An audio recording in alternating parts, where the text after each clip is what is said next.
What's shaking YouTube? This is Angel of Authenticity from atop the motorcycle shop, telling you a story about the angel that could braid. Or the gnome's angel, I'm not really sure. I rewrote it a few times. I wrote it in 2020, about a month before the lockdown. And ironically enough, it's a story about isolation and loneliness. So, I'm frying chicken, so don't mind the sizzling as it'll start. I'm gonna get it frying up high here. So, the gnomes lived in their little village, tucked away in this quaint little town, and they really didn't have no conflict there. Everybody was pretty happy in the gnome land. And one day, Mrs. Gnome come walking out, the mama gnome, but she wasn't a mom. She was soon to be though, because out there on the doorstep had crashed down this angel, a little human angel. Now she didn't really know it was an angel, but that's what it was, and it was a little infant smashed on her sidewalk, not doing so hot. Of course, all the gnomes, they got their little wheelbarrow out and they grabbed the little infant and made a little cradle for it. Took it in and they nursed it back to health. Took a long time to make her right, you know, but it took more time really to adjust to having somebody so tall around, because the angel was much taller than all the gnomes. And even at 3 years old, she was starting to get higher and taller. They'd never even seen pants that were as long as they had to make for her, you know. She was just different, but she never really knew that, because she just fit in so good with all her family at the gnome land, and she continued to live there until her job was to get the mail, because she could push the big wheelbarrow and it would fit all the village's mail in it. She trimmed trees, she did the light bulbs and things for people, and you know, because she was just so much taller, she didn't even have to get a stool. So these were just the jobs that she always naturally had, because she always wanted to help. She was friendly like that. Her name was Ida. Ida Gnome. So, one day, she was out getting the mail, and this big package came. It was a big envelope. It was really sparkly, and it was like nothing she had ever seen, and her name was right there on the front. But instead of Ida Gnome, it says Ida Angel on it. And she was like, I don't know about that. Ida Angel is what it said. And so she takes it in, and she opens it up with her mother gnome and her father gnome. And the nosy gnome was like sticking his head in, trying to see what's going on from next door. That was his name too, Nosy Gnome. Everybody has that neighbor. They open it up and it says, Ida Angel, you are hereby commanded to report to the top of the world for your official angel duty. She's like, well, I ain't no angel. They're like, well, you're not no gnome, really. So she's learning about all this. She's learning she's not a gnome. She really never knew. Nobody ever really told her. She doesn't know anything else but being a gnome and braiding rope. So it says that she's got to report on top of the world for angel duty immediately. There'll be somebody there to pick her up in the morning. So she's saying goodbye to her cat and packing all her things, and Mother Gnome's crying and yelling. She's 5 years old already. They didn't care about her, you know, all these years, and haven't even checked on her or left her for dead on the doorstep, and now they want her, you know. And she was really pissed off, you know, because she was going to miss her. It was her child. So she reluctantly packs her up, and Ida gets picked up in the morning. She says goodbye to her cat and all her gnome friends, and she goes to the top of the world, where she's dropped off by her little astral etheric taxi there. Drops her off to the top of the world, where she sits. And sits. And sits. She was there on time, but here she is, sitting and sitting. It hadn't been about 20 minutes when she was already tired of it. See, the angel was an Aries. I don't know if anybody really follows astrology or what you believe in, but it's just at the very beginning of the zodiac, you know, and some people don't believe in all that, but either way, the characteristics still remain. She was a brat. She had her fists clenched She was pacing back and forth up there on top of the world in the darkness and the boringness, and there was nothing to do. I mean, all she had was some clothes and a suitcase to sit on. And she's absolutely going diabolical, you know. She's on top of the angel. I had to leave my cat and my mom and just come here and do what? I don't even know how to be an angel, you know. And she's really throwing a fit. You know, her eyebrows are disgruntled and she's pacing back and forth. She's practically paced the path in the earth to make it look like there was supposed to be a ring there, like a Saturn ring. Back and forth, back and forth, back and forth. Now the sun and the moon seen her arrival. And they knew that she was there. They couldn't wait for her to come either because they knew, and they were told by the guy upstairs in the pearly gates, she was a special angel, indeed. The one that would save humans from evil. Now she was not to know this, though. That was under confidential, top secret solar agreements there. They were not allowed to tell her this. At all costs, they were not allowed to tell her this. That was the instructions. They didn't understand why, but they knew that was really important. So they sat and they watched her throwing a fit, cussing and snarling and snotting and crying and getting lonely, sitting down, standing up, pacing some more. Now it's going on to about a day. She's been out there whole day. She has no idea what's going on, no idea how to be an angel, no idea why she's there. So she's really starting to get a miss. So she sits down and she's starting to feel defeat. And she's so lonely. She is actually at that point the loneliest angel to ever be. She's never really had any real friends because the gnomes were different than her. And even though she never admitted it or knew it or was taught that, she always kind of knew. She couldn't really sleep over at their houses because she was much taller and she didn't fit in the beds. And she ate a lot more than the gnomes, and she started thinking about all that, you know, about how different she was, and maybe it would be better when she got wherever she was supposed to go. But now she's feeling tricked, though. There she is, just sitting, and nothing's happening. So she's screaming at this point. Day 3 rolls along. She's still sitting there. She's so bored, and the boredest and loneliest angel that has ever been. I mean, literally, she starts getting really depressed. Naturally, most people would. Especially with all the unknowing there involved. I mean, she's like so depressed, being the loneliest angel ever, and she just doesn't know what to do. She never in a million years thought that she would be braiding rope for fun, but she had to do it as a chore back at home. See, she and the gnomes would braid rope for a living. That's how the gnomes would make their living and make their paychecks. And they would sell it uptown, tell the other commoners. And she had to braid so much rope when she was growing up. She never thought she would do it just for fun, just because. But here she was on top of the world, sitting on top of her suitcase, snotting. I mean, she was looking a hot mess. Now the moon and the sun are observing all this, knowing that she's a special angel that saves humanity, and they start discussing this amongst themselves. They're like, well, maybe we should say hello so she's not so lonely. And they're like, oh, I don't know, you know, she looks kind of mad, like I'm kind of scared by her, because she was like, back and forth, just really being nasty, you know, throwing a fit like some of your wives and mothers and husbands might be in the morning time, you know. Like before they have their coffee, it's like, we're just like, oh, I ain't doing that. She's like, I don't know if I want to go over there, because every time they'd think about it, she would just start up again, you know, and just cussing over them.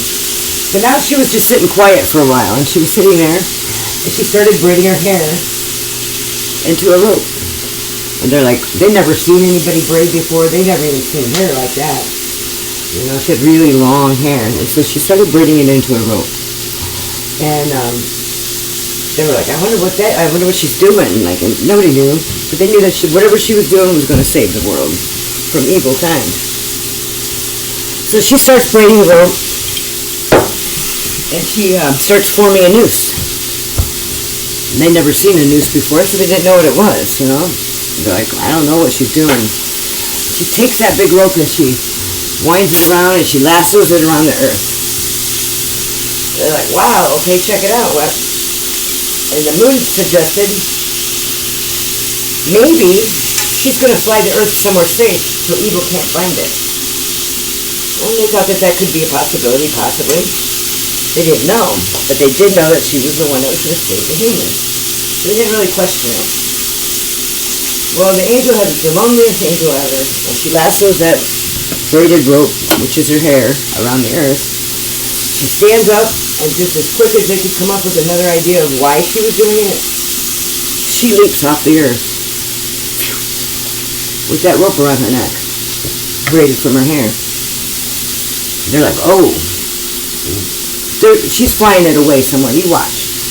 And they wait a while and it's nothing. And then all of a sudden you hear her disgruntled, I'll get you, just freaking out. She's freaking out. She's snotting. She's crying. She's got her hair everywhere now. She's floating up and she gets put right back on top of that earth. Right by her suitcase.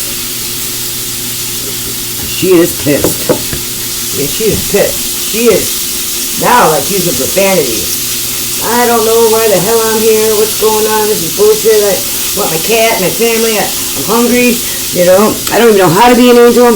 This is bogus. I got scammed. You know, she's just thinking everything. Now, the sun and the moon are real nervous at this point because she's really obviously lost her ass. And they heard a snicker. And they knew that voice well. They knew that voice real well.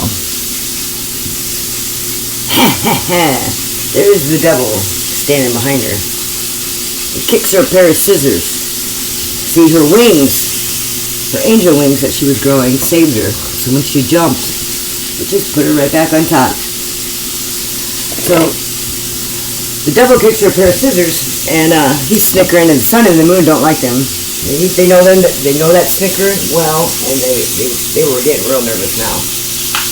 Real nervous. So, he kicks her a pair of scissors and she's like all diabolical now. Her eyebrows are crazy, her hair is crazy, she's looking a hot mess. She's cussing, she's screaming, but she sees the scissors and says, yeah, that's what I need.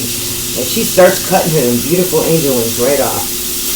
I mean, she's hacking the crap out of them. There's just feathers going everywhere, and she's going, and she's lost her mind. I mean, she's a mad scientist at this point. And without warning, she puts the scissors down, and she runs this time and jumps off the earth.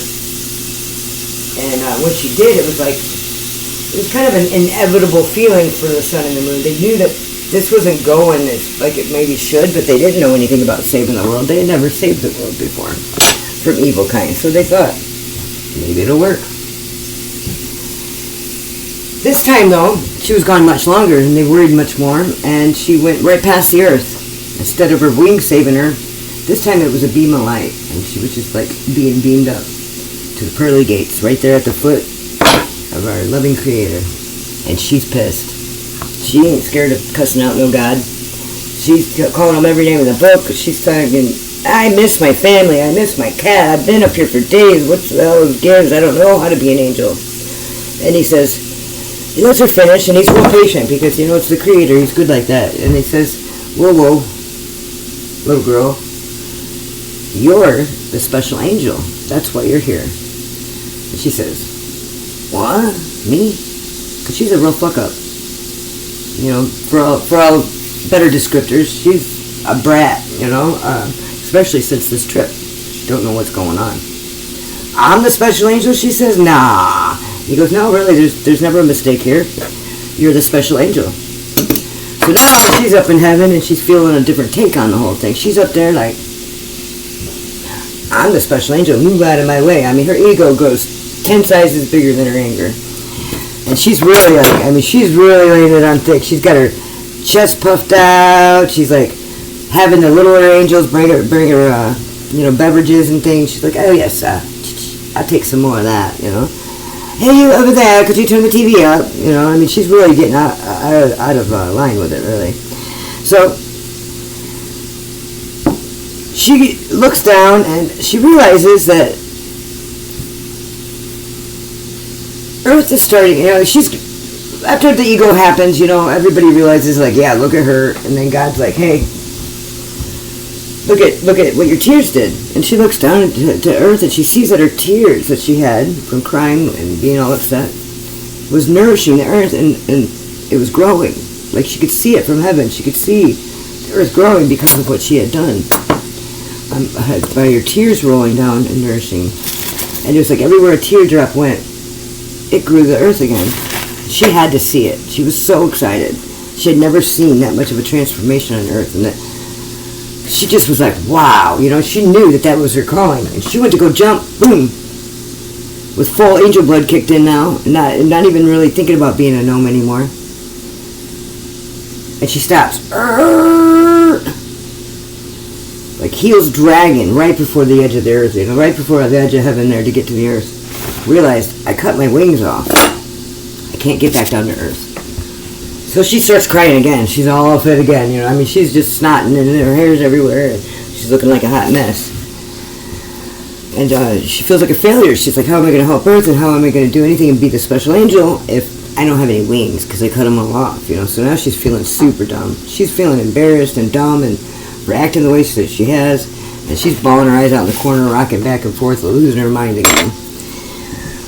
And God says, oh, relax, relax, relax. You know, you're fine just the way you are. And he said, I needed an angel that was smart enough and brave enough to jump 2 times, but not dumb enough to jump the 3rd. She's like, okay, but wait a minute. How'd you know I wouldn't jump? And as soon as she started saying, how'd you know I wouldn't jump again for the 3rd time, he pushes her. Right there himself at the pearly gates, God pushes her ass out of heaven. She tumbles down to earth and hits the city cement there in the city sidewalk. And there's just people gathered around her in awe. Nobody will help her. Nobody will touch her. She's this bloody, nub, bruised up, fallen from heaven looking thing, and it scares everybody. She's not like them, and they can tell that. And one man pushes himself through the crowd. You know, excuse me, excuse me, excuse me. And he kind of looks like Charlie Chaplin almost, but lankier and taller, you know. He's got the striped pantsuit, kind of like Gomez off of the Addams Family, if you could picture that. And he pushes his way through the crowd, and he sees that she's in detrimental health. And nobody will do anything. Not even the ambulance people that got called will touch her. They're like, whoa, what is this? And what do we do? Then they were scared of getting biological diseases and whatever, alien doodads. So, but this one man come through, and he's seen how wounded she was, and he scoops her up, and he pushes his way back through the crowd, and he takes her home. And they become the greatest friends. You know, she has complete amnesia. She has no idea who she is, where she came from, or why she's there. She just knows that that man saved her from death because he was the only one that would help her. So, you know, months go by, and after a dinner, she is laying on the couch taking a nap to rest, you know, because she was still healing, but she was getting a lot better. She was almost all the way better. And the guy's sitting there and he's smoking on his pipe. And he's like, without you, I'd have nothing. And she perks up, you know, she kind of heard it in her sleep. And she's like, what do you mean without me, you'd have nothing? You're the one that saved me. Like, I owe you, not you owe me. You know, what do you mean by that? You saved me. And he says, saved you? I didn't save you. I bet the guy up in heaven $10 that you would jump. He said you wouldn't. You're here with me. I win.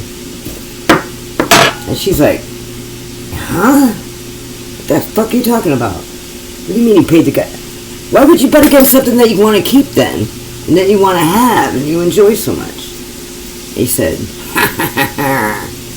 because I'm the devil, that's why.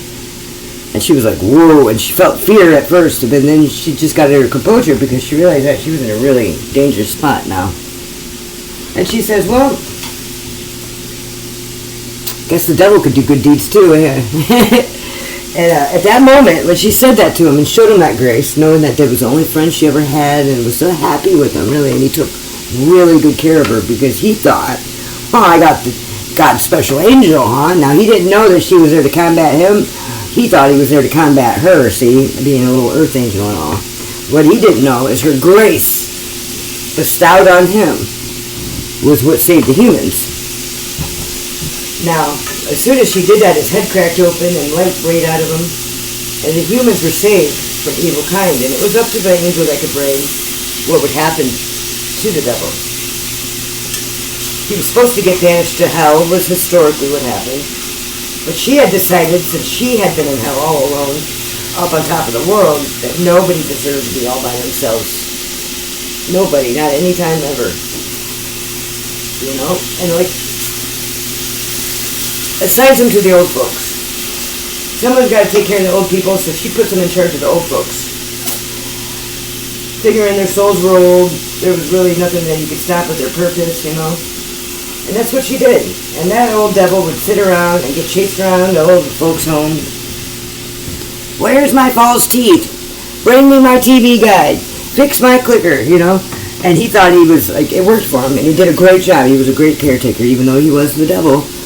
He was able to save that earth angel, which had to be saved by something that was otherworldly and supernatural, because the humans wouldn't have been able to do it. And God knew that, so God put her right where he needed her, even though it looked like murder when he pushed her out of heaven, and even though she had tried to commit suicide several times with onlookers watching. I mean, onlookers were watching her do it, and they thought, well, she's saving the world by flying it somewhere. Well, maybe she's doing this. They didn't know. They just knew she was the one that was going to save everybody, save her, but they didn't have any clue that she was at her wit's end, jumping to die. And so it's just a reminder of that, for one. It's easy to watch people dig their hole and you not realize they were trying to put themselves in it, you know? So it's like a friendly reminder of that. And purpose cannot be taken from you, it cannot be stolen, it cannot be assumed. Only God can do that. What for you does not miss you. It's not hurry now, hurry before you miss this exciting lifetime-changing opportunity from God. That's not the way God works. That's always the devil. That's always the devil, to rush you and cause confusion.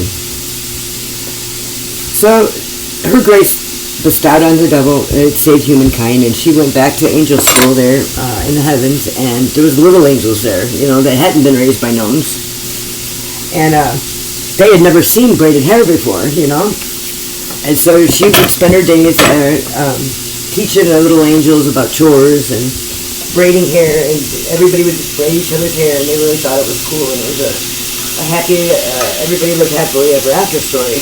And even the devil, because he was like, oh, these old people are going to die, and I'll own it all, you know? So the whole time he's sitting there doing it, he feels diabolical enough because he knows he's going to get everything when they die, because this is how it works, you know? But like, it don't matter, there's still the old people coming in, you're always going to be doing that, devil. Someone's got to take care of them old snivelers. But he did indeed take good care of them, and he wanted to look like the good guy taking care of them because he was going to steal everything they had, he thought. It works out.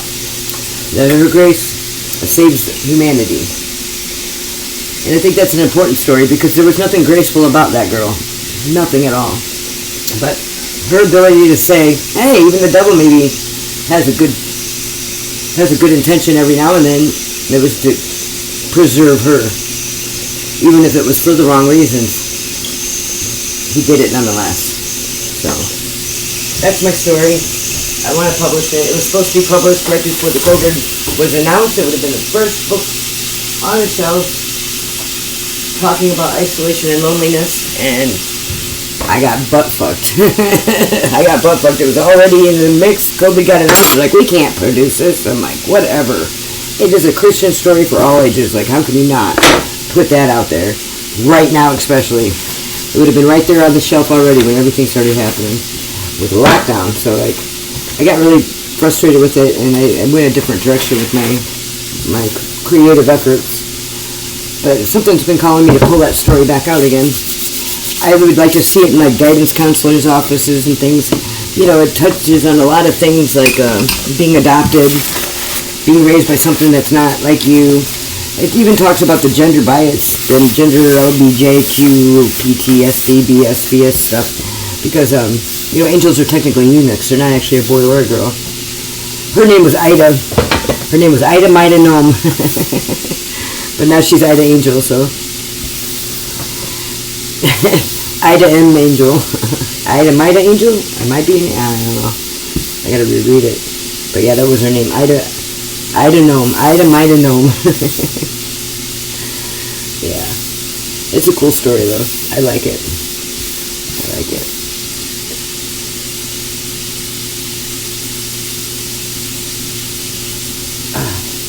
So I'm frying chicken here. I'm like at the tail end of it.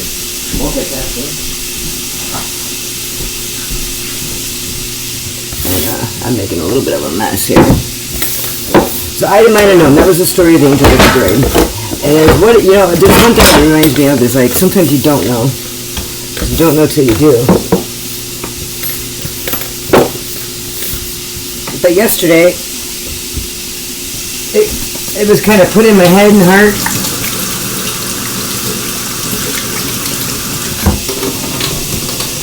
To talk about some things. I think I'll make it an episode for my YouTube channel. Let's Get Real. If you guys haven't checked it out, check it out. It's on my playlist. It's the Angel of Authenticity series, Get Real. And it just talks about some stuff. It's a little scattered because, like, my head goes 100 miles an hour. I'm an ADD kid. My actions never go that fast. Like, I sit on everything before I actually react to it. But the thoughts that go on in my head, like, if you think what you hear is all over the place, you should imagine being me in there. I mean, for real, like, it's crazy. There's just idea after idea after idea. I need to be living in New York or something, like, working for an advertising agency, making them jingles or something. Because I just, all day long, it just comes and comes and comes, and it's hard for me to sort out what's mine, what I want to talk about, what's in line with what I'm doing. It's just, it's a lot sometimes. But, like, the devil's always going to be there to tempt you, just like he did with the scissors. He thought he was really crushing her purpose there. If she cuts off her wings with them suggested scissors there, she won't be able to fly down and help the humans, and she can't do anything to banish evil or to save the humans or help them at all, knowing that she was the special angel also. Everybody knew but her. When she found out, all she could do was cry, you know what I mean? Because she felt so stupid. She was a real fucking bitch, you know? She didn't know, but I mean, she had every right to feel that way. And God knew that. That was just part of the training, really. You know, put them in there and let them sit on their hands and see if they got grace through the adversity, you know? That might be important. Some people would walk away, though. You know, that could be your special angel that walks away, though, because you were testing her when she didn't need tested or humbled.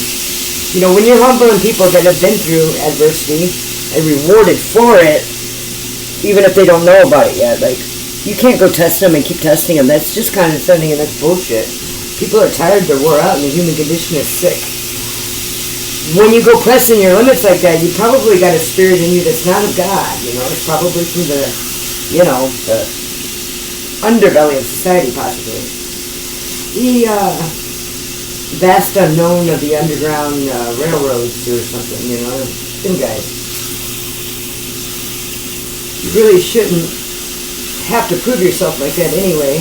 I mean, everybody should want their fellow humans to have an easier time than maybe they experienced with something. But instead, there's this, like, jealousy and greed and envy that happens in people when the devil hangs out. And it's like, well, you're just as good as her. Why can't you be doing that? You know, and it starts putting this toxic, it's poison. You know, that's one of the things that was put in my heart to talk about, was poison. Whether it's through words, people, or if you are in an environment where you use substances, you know, like, I don't judge, like, I don't care. It's all the same, though. It doesn't matter if it's Kool-Aid, it don't matter if it's an energy drink, it don't matter if it's a cup of coffee, it don't matter if you're addicted to exercising. You could be addicted to sex, you could be addicted to your makeup routine, you know, you can't leave without it. You could be addicted to vapes, you could be addicted to children. You know, some people have to take care of something or they go nuts, you know. All of it's codependency. It's all not a good thing and a negative thing. It's all about what do you do when you don't have it? You know? Are you freaking out? Are you withdrawing? Is your body physically withdrawing from it? Like, mine never did, but, like, I got a strong mind like that. Like, I've never got the shakes, you know. Do I drink? Sure, I drink alcohol. Do I smoke? Yeah, I do that too. And some people say that I can't talk about God and I can't be a divine being. I never called myself a divine being, but, like, they say that you can't be no divine being, like they already know I am. Like, they already been told by God, like, don't tell her she's a divine being that's going to save the world. You know what I mean? Why else would they say that? Because I fucking sure the hell didn't. The angel that braid wasn't up there saying, I'm the special angel. You already know that, right? She was the last one to find out. So, with that being said, it just makes you wonder, But like they say, you can't be a divine being and do all that. And I say, you know what?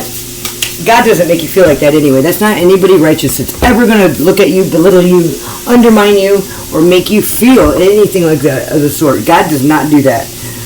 Jesus was down here washing prostitutes' feet and telling them, guys, you're the one that's fucked, not taking care of widows and single mothers in our community like you should be. She's taking care of what she's supposed to take care of per God. You, though, on the other hand, are supposed to be doing this, and you're not. You're exploiting her, and you're fucking spreading her asshole open. Huh. And that's going to piss God off. That's worse than a heathen that does not take care of his family when you don't take care of your widows and your single mothers and your elderly, and et cetera, et cetera, et cetera. Anybody that can't take care of themselves. You know what I mean? That's a real important thing that people need to remember. You point the finger, a lot of times you're looking in the mirror pointing right back at yourself. Because God is not down with that. Jesus is not down with the brick and mortar polyester fucking preaching people. Them are all the devil. That's a diabolical plan that was established with the church. Maybe not always, but pretty much, I think always. Like it was put in motion, so everybody that prayed in it made the devil stronger. Everybody that worshipped there made the devil stronger. What kind of fucking person that loves Jesus is preaching at a church and takes the tithes that would normally go to the community or whatever to pay their salary? Oh, I'll just pay myself that. Like I know lots of preachers that work a different job besides their church job, and they're able to go in there every Sunday and preach without taking all the church's money. That's not tithing, paying the polyester guy up in the pedestal. It's not preaching at all. That's not spirituality, that's not Christianity, and that's certainly not what it's like to know Jesus. Jesus hated the brick and mortar churches. He said he would rather see there's just a pile of rubble and bricks to him, and debris. Like they're nothing. That is not you. All the glory goes to God, and God says to tithe 10%. What does that mean? It means to give 10% of your income back to whatever helps you make it, which is reinvesting in your business. That's reinvesting in your land. That's buying more crops, more advertising to reach more people. That's not giving it to some fucking asshole in polyester so he can do what he wants with it and reissue it, knowing that if somebody comes in there with the leather chaps on because they're traveling on their motorcycle, that they'll scoff at them and actually even sometimes tell them that's not appropriate for church. Coming as I am is appropriate for church, you know. How I learned to go to appropriate to church was with my whole ass, my whole heart, and my whole chest stuck out there. You know, it doesn't matter what I'm wearing. I could be up in there naked. I could be up in there in my clothes of virtue is all that matters to God. You know? But if you're driving by on your motorcycle and you've been on the road a while and you're feeling down about life and you want to stop at a church that happens to be doing a service, and you walk in with your chaps and shit and you sit down and you're very respectful and you put $1 even, because that's all you got, in the plate, and they come up to you after the service and say, well, you know, leather's not really appropriate for church. And I'll come unglued. I did come unglued. You know, and some of the biggest pastors' wives do leather at church. I seen Joel Osteen's wife. She had a leather outfit on one day for church, and I thanked her for it because of that experience I had.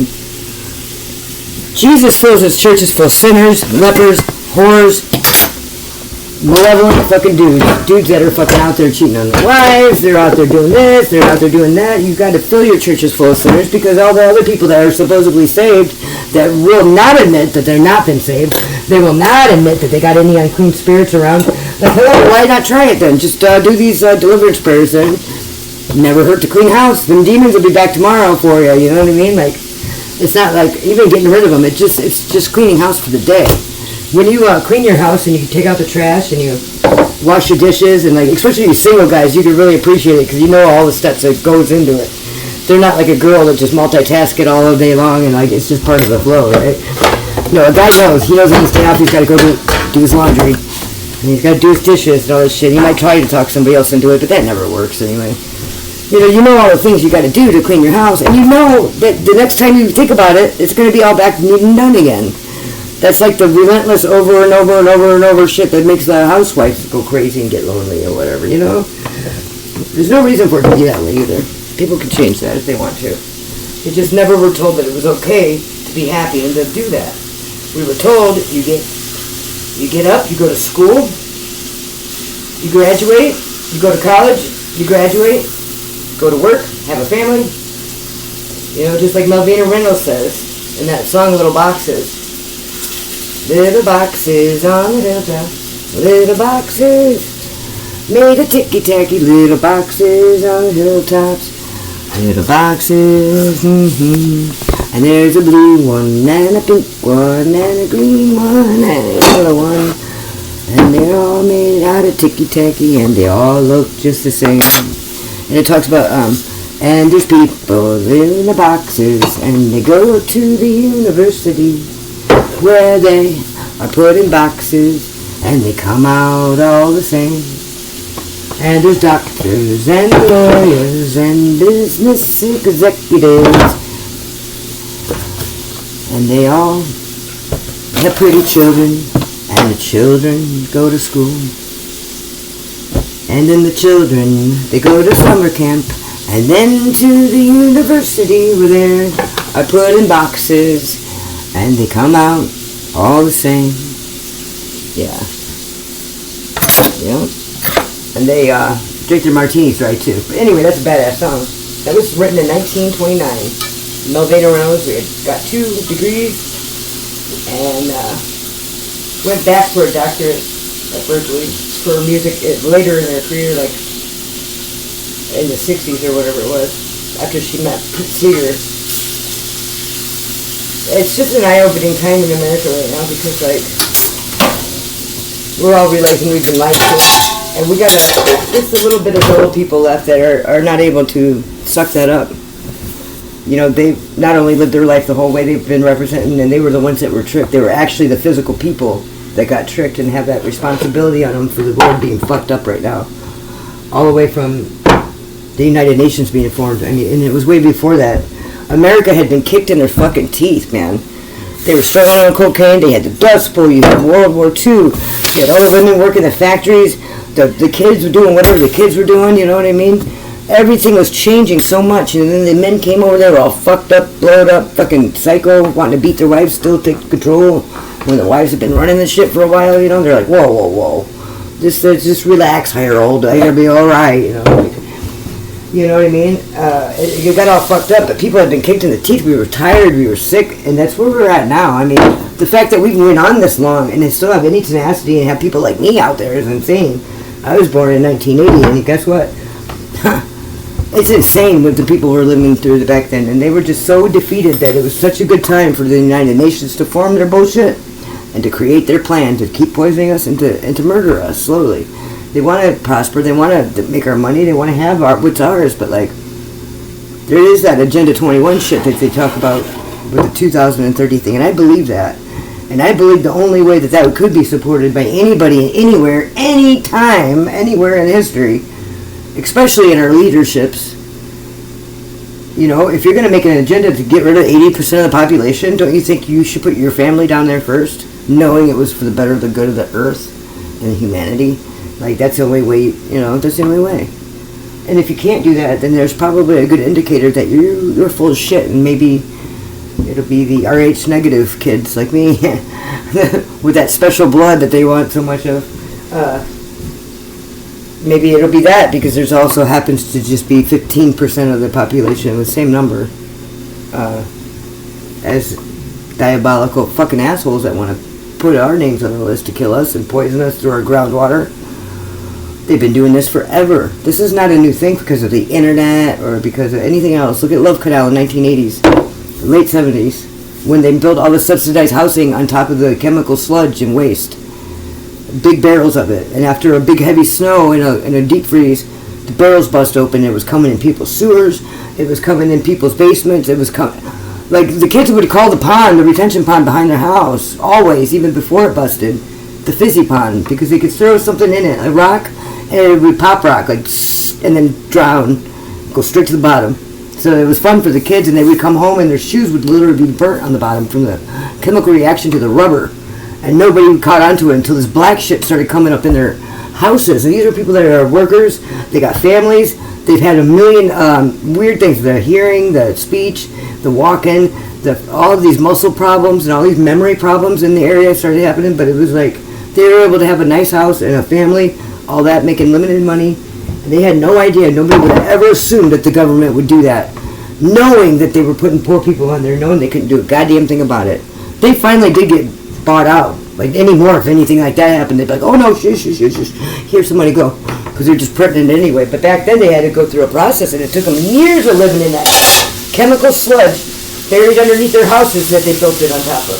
Do you know how many neighborhoods are like that just haven't been discovered yet because the barrels didn't bust open? I mean, for real. This is shit that makes your fucking kids' shoes fucking melt. It's such a bad chemical. From Hooker Chemical Company there by Niagara Falls, and Chemical Row they call it. That's the name of the street, I think, even. Like, it's just horrifying. I mean, so this has been going on forever. You know, we would have never had acid or any good psychedelic tripping if it wasn't for the guy at the CIA back in the 1950s, 60s, and 70s. He sat there with Dan Rathers or whatever his name was, or Peter Jennings, one of them guys on ABC, though. 1980. You can get it off of YouTube. See if I got the original commercials with it. It was just neat. Talking about how they were giving LSD to unsuspecting people, you know, and citizens. The fringe of society, everybody thought was ideal. So anybody poor, hookers, drug dealers, whatever they considered the fringe of society. Now they went to the main drug dealer in the city to figure out who the fringe of society was. Now, hello, you know, there's already some holes in that whole yeah, you know, there's already some holes in that. You're going to go to the biggest drug dealer piece of shit you got in town, according to you, anyway. Pimp, fucking whatever, and get him in charge of finding people to bring to this place, fuck people, take acid, see what they'll do, whatever. Well, anyway, a guy jumped out of the window over it.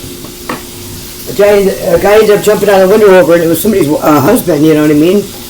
And they did all this shit, like when they would give acid to people and hold up their eyelids and do all this traumatizing things, shit, you know, flashing imagery, doing all these noises, it's scaring the fuck out of them because they never did acid. You gotta imagine. They're in this weird fucking FBI, CIA actually, CIA place, and like they're holding their eyelids open. I mean, all this weird like Clockwork Orange kind of environment, you know.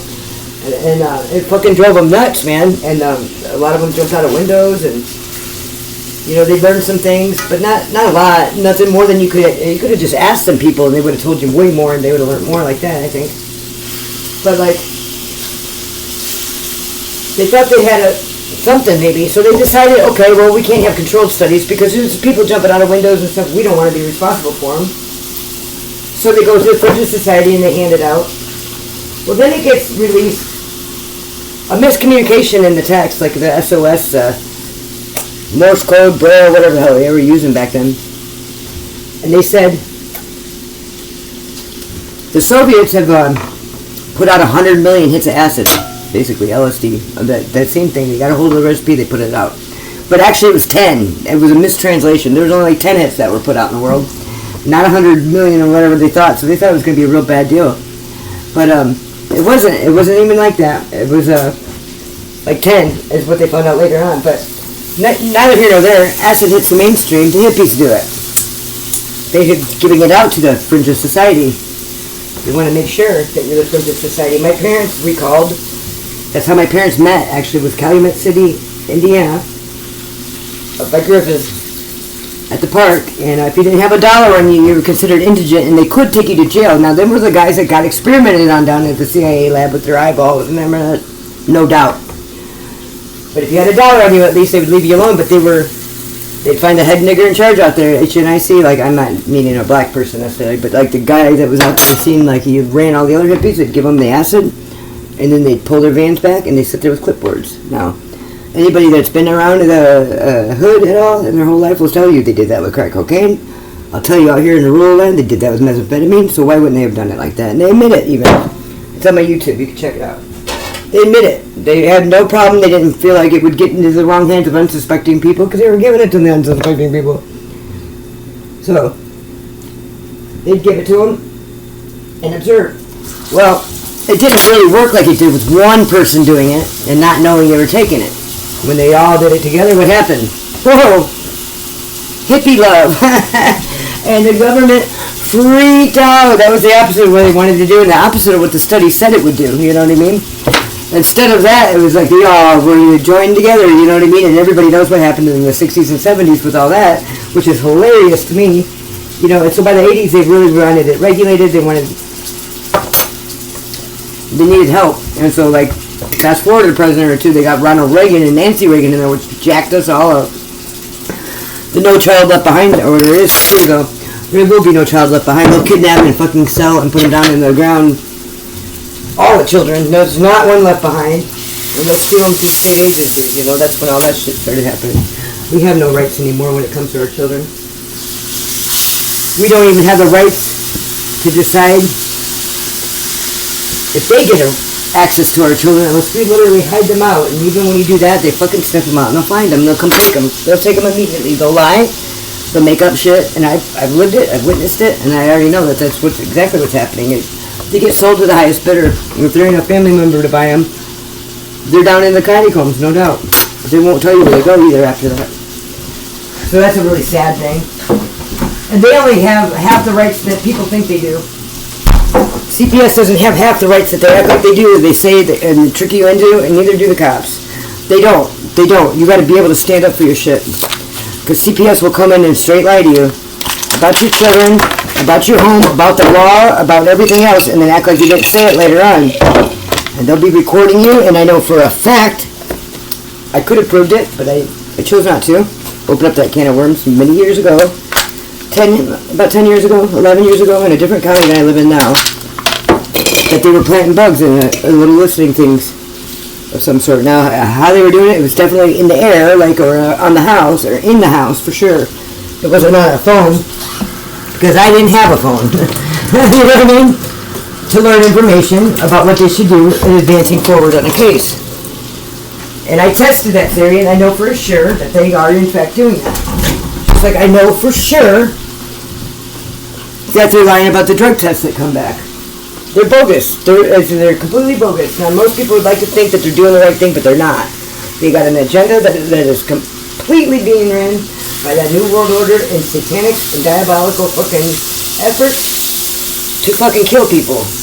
Poison them and fucking take their children and do what they wish with them and sacrifice them or sell them or whatever they do. Because last year alone, our government here in America, now this doesn't count the children they relocated and put somewhere with their sponsors, which needed nothing more than a number saying sponsor number whatever. This jackass weird pervert comes in and gives them a sponsor number, probably bought off the black web, like, hello, who does that?